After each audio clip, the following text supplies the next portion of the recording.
Assalamualaikum warahmatullahi wabarakatuh.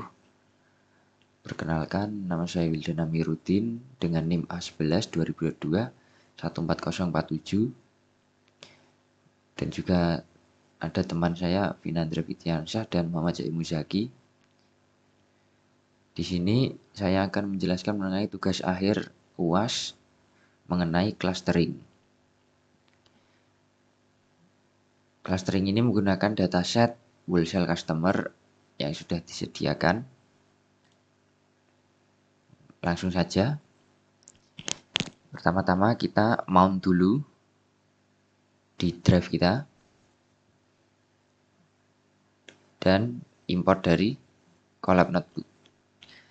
Kemudian kita load library-nya sebagai tambahan agar bisa berjalan dengan baik, seperti NumPy, Pandas, Datam, dan lain-lain. Ada juga settingannya ini, settingan kolom dan row-nya, juga warna. Langsung saja kita load datasetnya dengan cara ini dan nama dari file CSV-nya. Dan juga separatornya kita menggunakan koma karena di dalam dataset wholesale customer ini separatornya koma. Datasetnya akan keluar seperti ini setelah kita run. Setelah di run, kita cleaning data terlebih dahulu. Kita coba info dataset data info dulu. Karena di sini tidak ada data hilang karena di sini terdapat keterangan no missing values. No, berarti tidak ada data hilang, sehingga kita tidak usah mengeceknya kembali agar tidak dua kali bekerja. Dan kita buat data describe-nya, maka tampilan describe-nya akan seperti ini. Setelah itu kita lanjut ke feature engineering. Di feature engineering kita membuat fitur baru, yaitu fitur span, yang mana span ini adalah jumlah dari semua fitur ini: fresh, milk, grocery, frozen, detergent paper, dan delication, yang mana akan menghasilkan fitur span ini. Kita coba cek data headnya seperti ini, yang bagian atas, dan tailnya yang bagian bawah seperti ini. Kita coba set data info, masih sama, kita ada data span yang telah kita tambahkan tadi. Kemudian selanjutnya kita buat fitur barang yang mudah rusak atau perishable. Caranya kita tambahkan data yang mudah rusak. Contohnya di sini ada fresh dan milk, yang mana fresh itu barang yang cepat basi dan juga milk atau susu juga cepat basi. Maka kita masukkan ke data perishable ini. Setelah kita jalankan, maka hasilnya akan seperti ini. Keluar data perishable, hasil jumlah dari fresh dan milk. Setelah itu kita buat fitur selanjutnya, yaitu barang yang tidak mudah rusak atau non-perishable.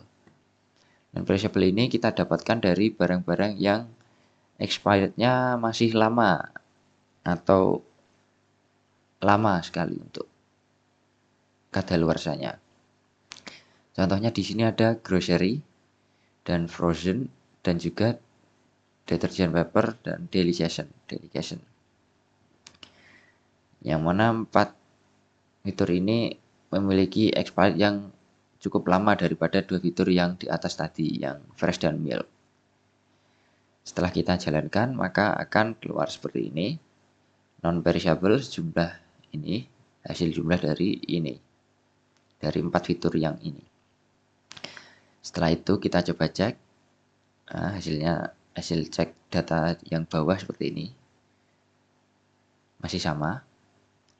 Selanjutnya kita cek fitur yang bertipe kategorikal.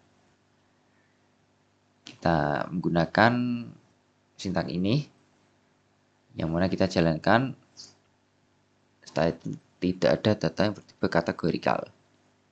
Kita coba cek lagi dengan data .info. dan masih integer semua. Selanjutnya kita hapus fitur yang redundant karena ada beberapa fitur yang baru dibuat. Karena fitur yang kita buat tidak ada yang redundant, maka kita tidak perlu menghapusnya lagi. Karena kita menggunakan semua fiturnya. Kemudian kita cek dengan data describe, maka datanya akan keluar seperti ini. Setelah itu, kita plotting fitur-fitur yang sudah kita buat tadi. Setelah kita plot dengan source code seperti ini, maka hasil tampilannya akan seperti ini.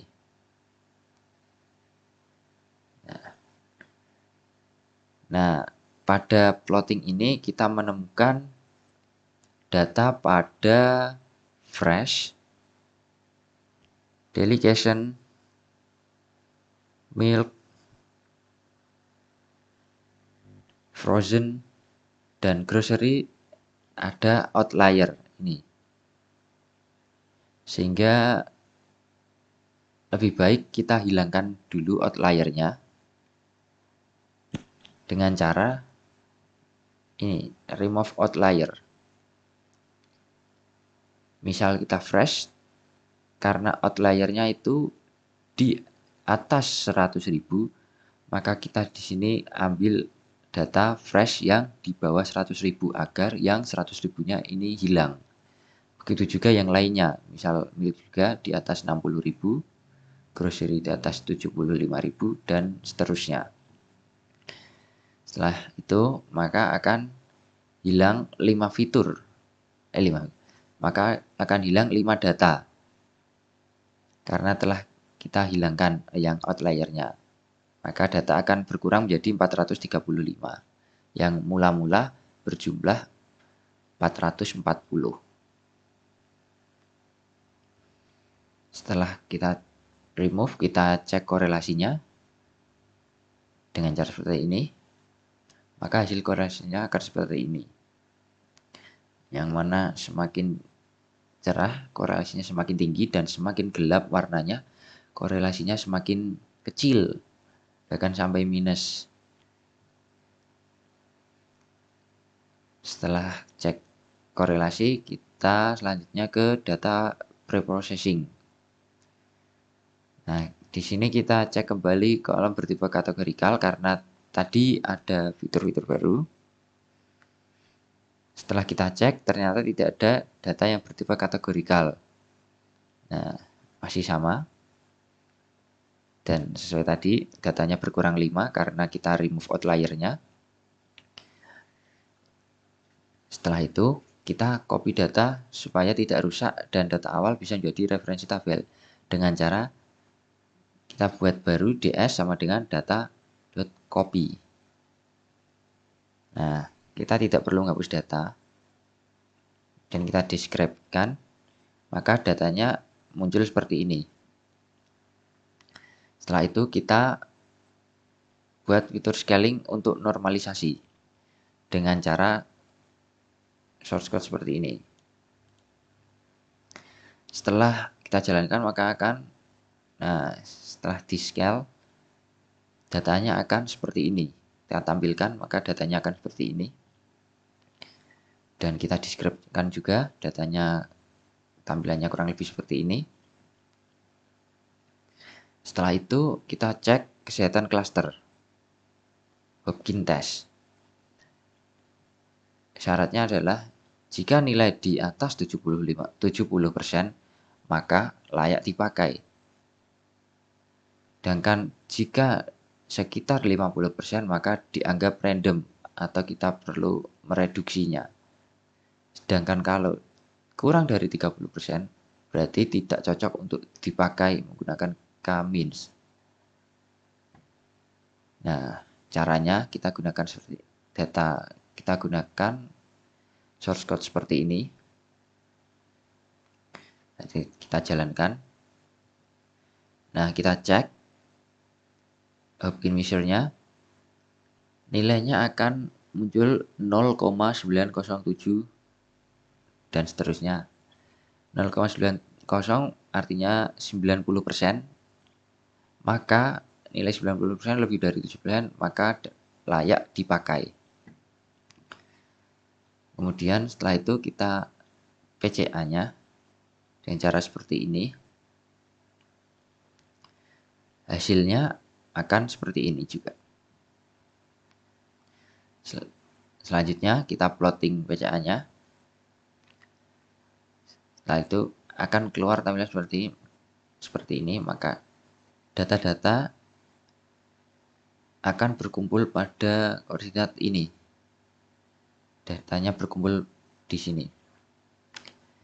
Selanjutnya kita cek K optimal menggunakan elbow method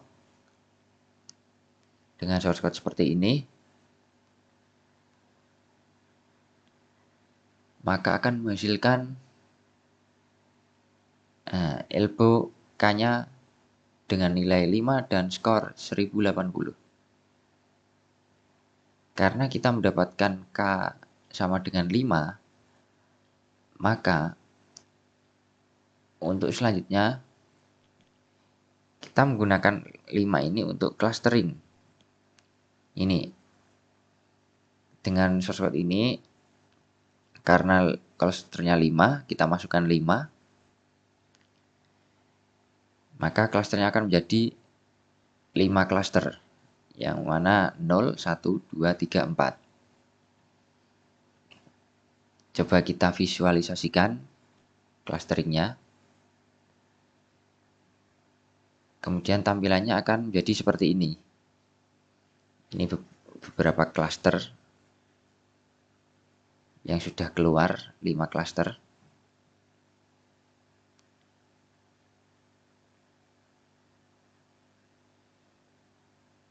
Nah, kemudian kita cek distribusi clusternya. Nah, distribusi clusternya kurang lebih seperti ini. Pada cluster 0 berjumlah kurang lebih 140-an ini. Cluster 1 175 lebih sedikit. Cluster 2-nya sangat sedikit, kurang dari 10 ini harusnya. Dan cluster 3 kurang lebih 100. Cluster 4-nya juga harusnya kurang dari 20. Kemudian kita mencari pola cluster perishable dengan non-perishable. Nah, setelah kita jalankan source code ini dengan data perishable dan non-perishable dengan datanya cluster, maka akan muncul datanya seperti ini. Yang mana cluster 0 atau grup 0, low perishable dan high non-perishable. Cluster 0 warna coklat, low perishable dan high non-perishable.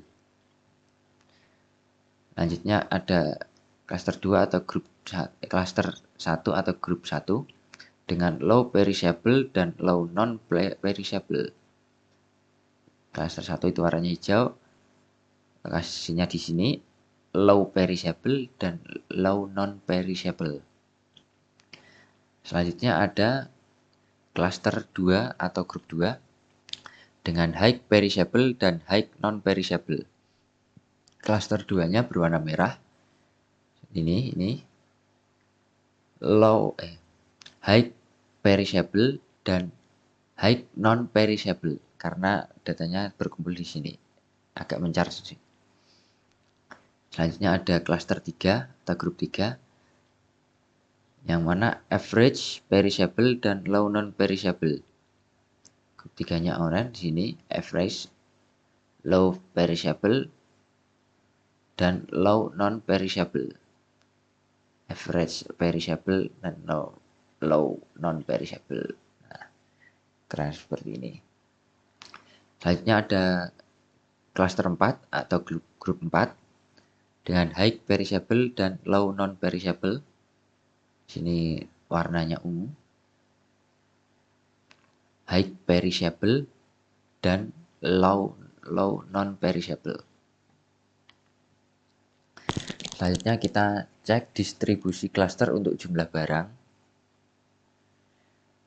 Dengan source code seperti ini, menggunakan cluster X datanya cluster, kemudian Y datanya menggunakan span, maka hasilnya akan seperti ini.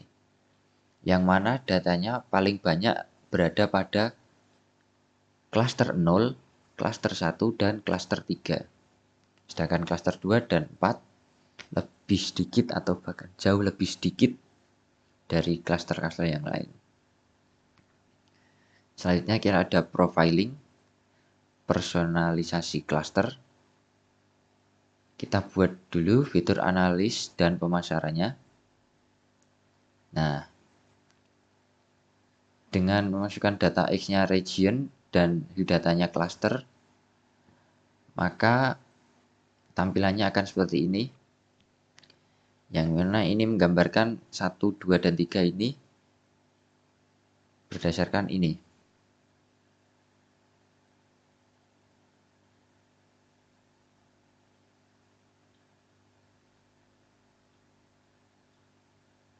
Nah, sini.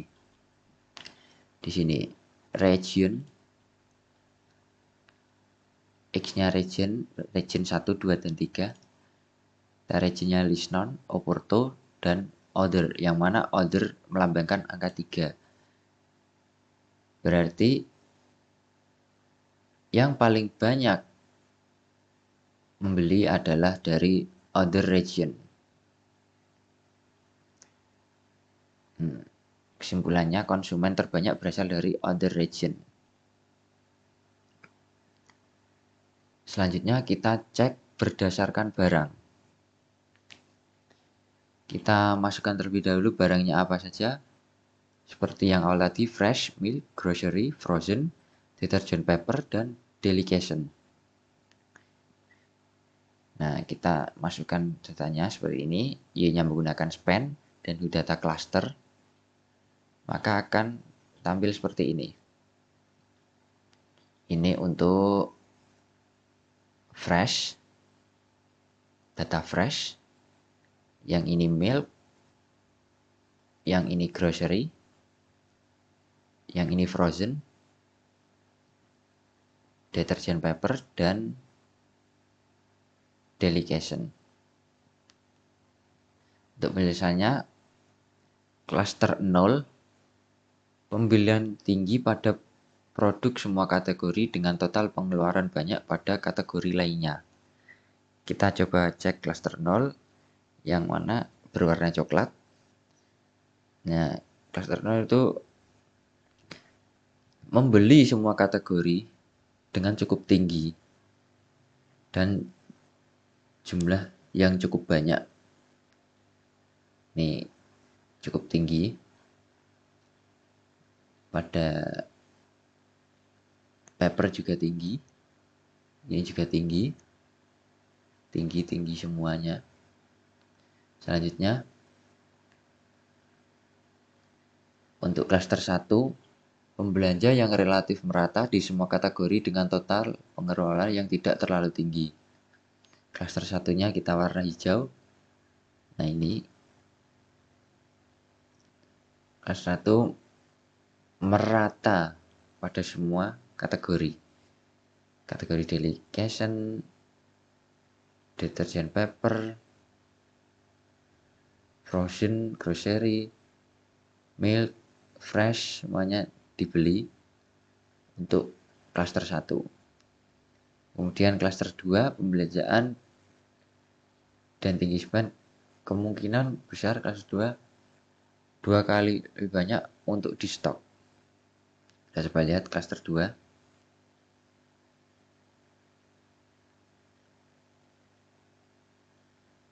Warnanya merah.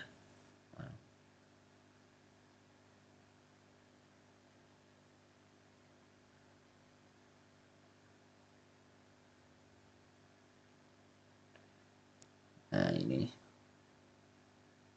kurang lebih seperti itu. Kemudian selanjutnya cluster 3, pembelanjaan merata pada semua kategori dengan pembelanjaan relatif lebih tinggi dari cluster 1 tapi tidak lebih tinggi dari cluster 0.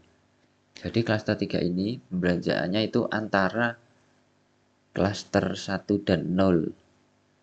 lebih tinggi dari 1 tapi tidak lebih tinggi dari 0. Nah, ini seperti ini. Yang warnanya kuning. Klasternya segini, klaster satunya segini. Tidak lebih tinggi dari 0 tapi lebih tinggi dari 1. Nah, ini sama. Lebih sama semuanya. Kemudian kita ke klaster 4. Pembelian tinggi pada produk deterjen, paper, dan grocery.